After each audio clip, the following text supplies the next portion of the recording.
Khorne n'est pas connu pour son affection. Ses passions sont ceux de la rage, de la haine et de la soif de sang. Pourtant, les légendes du Nord parlent d'une reine guerrière cruelle, mais d'une beauté à couper le souffle qui serait l'épouse de Khorne lui-même. Des faits d'armes sont observés par son maître, et on dit que ceux qui en gagnent sa bénédiction ont le droit de se battre pour l'éternité dans la salle du trône du dieu du sang. On l'appelle Valkia la sanglante, ressuscitée par la colère de Khorne afin de combattre en son nom. Valkia était autrefois la reine d'une tribu nordique. Elle s'était taillée une sinistre réputation en décapitant tous ceux qui osaient remettre en question son autorité.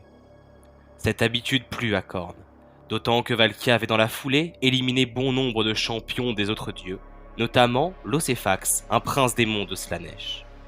Frappé par la beauté glaciale et le physique avantageux de Valkia, celui-ci avait eu l'imprudence de suggérer que sa place se trouvait dans son harem, et non à la tête d'une tribu d'hommes du Nord. Bien sûr, Valkia prit ombrage de cette insulte. Habitée d'une furie indescriptible, elle se saisit de sa lance, Sleipnir, et se jeta sur Losephax. Ils combattirent des jours durant, mais au final, Valkia fut victorieuse et décora son bouclier avec la tête du prince démon, dont le regard hypnotisait tous ceux qui le croisaient. À partir de ce jour, Valkia jouit des faveurs de Khorne. Elle prit la décision de se rendre jusqu'au pôle, puis d'entrer dans les royaumes du chaos, afin d'y déposer la tête de Losephax au pied du trône de son dieu. Elle y parvint presque, mais finalement son cadavre alla s'entasser aux côtés de ceux qui jonchaient déjà les plaines du royaume infernal. Khorne enragea en la voyant tomber, car il avait d'autres ambitions pour cette mortelle. Sa colère fut telle qu'elle réveilla Valkia. Khorne la saisit alors dans ses griffes et la remodela selon ses désirs. Elle retourna ensuite dans le monde des mortels en tant qu'avatar de la vision destructrice du dieu. Même si elle reste d'une beauté frappante, son armure est constellée de runes rougies par le sang. Ses jambes élancées sont désormais semblables à celles d'un sanguinaire, et de grandes ailes de cuir se déploient dans son dos. À chaque nouvelle aube, elle descend des cieux pour moissonner toujours plus de crânes pour son âme diabolique, et pour désigner ceux qui sont destinés à combattre dans le royaume du chaos après leur mort. C'est pour cette raison que les guerriers du chaos redoublent d'ardeur en sa présence, car devenir un des élus de Khorne est un présent inestimable. Mérok, le chef de la tribu des loups noirs, était un homme grand et large d'épaules, à l'épaisse musculature élargie par les fourrures destinées à le protéger du froid nordique. Au combat, il utilisait une grande hache à deux mains, portait un casque de cuir et une armure décorée du sceau rouge sang des loups noirs. Son visage entouré de ses longs cheveux noirs et de sa barbe broussailleuse, dont les innombrables cicatrices empêchaient qu'on le qualifie de beau, n'en était pas moins fier et arrogant. Son apparence suggérait une pureté indéniable, signe de son bon héritage. La famille régnante détenait le manteau du chef depuis 7 générations de père en fils. L'union de Mérok et de la mère de Valkia n'ayant engendré que 2 enfants viables, Valkia et sa sœur, Anya, morte avant le terme de sa première année. Mérok et sa femme avaient eu également 3 fils, dont aucun n'avait vu le jour animé du moindre souffle. La mère de Valkia mourut quand elle était enfant, et Mérok, qui l'aimait, tarda à se remarier. Il croyait sa lignée maudite, car il n'avait pas de fils. Lorsqu'il se remaria avec une jeune femme, à peine plus âgée que sa fille, et qui avait des relations amicales avec elle, il eut d'abord 2 filles supplémentaires, puis un fils, qui devait devenir chef. Mais à ce moment, Mérok était déjà vieux pour un nordique. Enfant, Valkia parlait rarement. Elle avait toujours été pensive et introvertie, plus intelligente et plus éveillée que son âge le suggérait.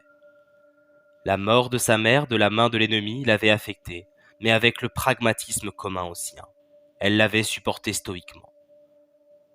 Dès l'âge de 10 ans, elle participait au combat en tant que porteuse de bouclier. En grandissant, elle devint une jeune femme d'une grande beauté, mais qui refusait de se marier et même d'être touchée par un homme. Elle avait aussi l'ambition de prendre la place de son père comme chef de la tribu. Celui-ci était devenu prudent et maladif. Lorsqu'elle le renversa et le fit tuer suite à une confrontation au sujet du mode de vie de la tribu, cela faisait des mois que la tribu le voyait de moins en moins et que Valkia prenait des décisions en son nom. Elle dirigea la tribu sous le titre d'Ataman. La tribu avait grandi et prospéré sous le règne de Méroc, et la politique agressive de Valkia renforça rapidement la puissance des loups noirs et multiplia les petites tribus vassales. Elle fit la rencontre de la tribu de la main sanglante, dont les guerriers ne sont guère nombreux mais très destructeurs. Les hommes de la main sanglante étaient d'une autre race que le peuple de Valkia, plus massif, plus fort et à la limite de la démence. Déron, le fils du chef, lui parla du dieu que les siens vénéraient. Une entité qui, pour tout dire, évoquait en tout point la divinité que les loups noirs nommaient le père des haches.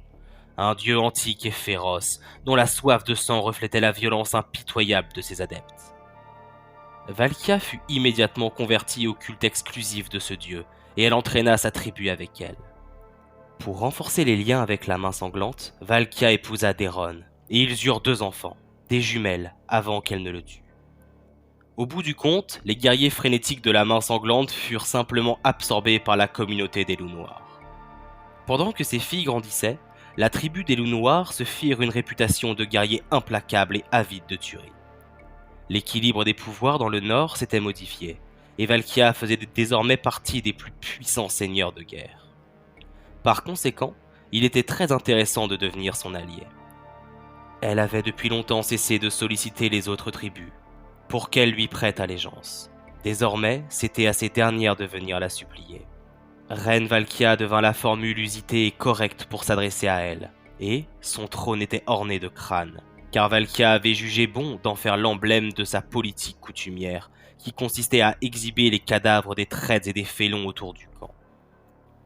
Sur ces crânes étaient gravés des symboles évoquant la manière dont chacun de ces infortunés était mort. Cela conférait une aura particulièrement inquiétante à la femme qui siégeait au milieu de telles décorations. En dépit de sa sauvagerie obsessionnelle et de ses prouesses guerrières, l'amour que Valkia éprouvait pour les 2 fillettes ancrait en elle ce qui lui restait d'humanité. Pour le reste, seul Khorne et l'amour des combats comptaient.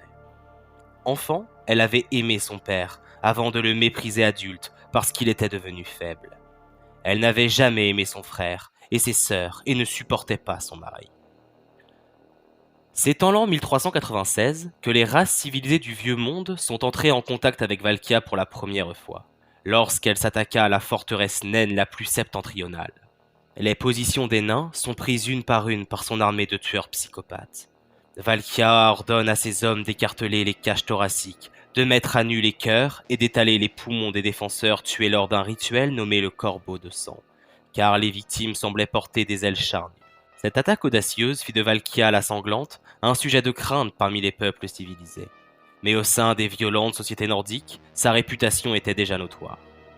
Valkia était connue comme la reine guerrière de sa tribu, assurant sa position en tuant tous ceux qui étaient assez téméraires pour remettre en question son droit de régner. Sa gloire avait attiré le regard d'autres puissances. Alors que ses filles avaient 16 ans, le prince démon Loséphax, dévoué à Slaanesh, vint proposer à Valkia de faire partie de son harem et de se soumettre au dieu jouisseur. Elle refusa et le provoqua en duel pendant lequel le prince démon utilisa son pouvoir de fascination pour envoyer certains de ses propres guerriers contre elle. À la fin du combat, Loséphax était vaincu et décapité, mais nombre de loups noirs étaient morts. Le campement en ruine et Valkia souffrait de nombreuses blessures. Elle avait cependant une nouvelle idée en tête, aller déposer la tête du prince démon au pied du trône de crâne de Khorne. Pour cela, elle réunit 1 millier d'hommes et partit vers le nord à travers les désolations du chaos, combattant sur le chemin des hommes bêtes et des trolls bileux. De plus en plus obsédée par son objectif, elle ne se rendit pas compte que ses lieutenants la trahissaient.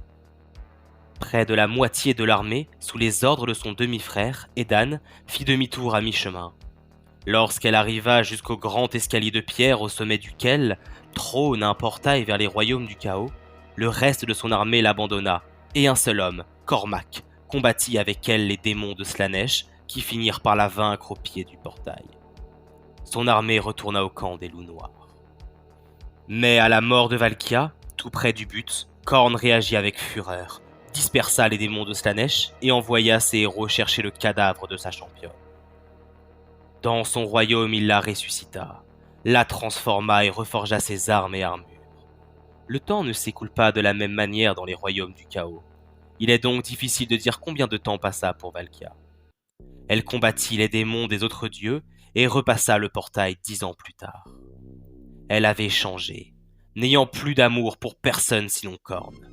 Elle commença par ressusciter le seul homme qui avait combattu jusqu'au bout avec elle et en fit son champion. Puis elle descendit vers le sud, réunissant les tribus fidèles à Khorne pour détruire les loups noirs qui l'avaient trahi. Les loups noirs étaient dirigés par les filles de Valkia et par son demi-frère qui manipulait ses nièces et assassina la plus intelligente.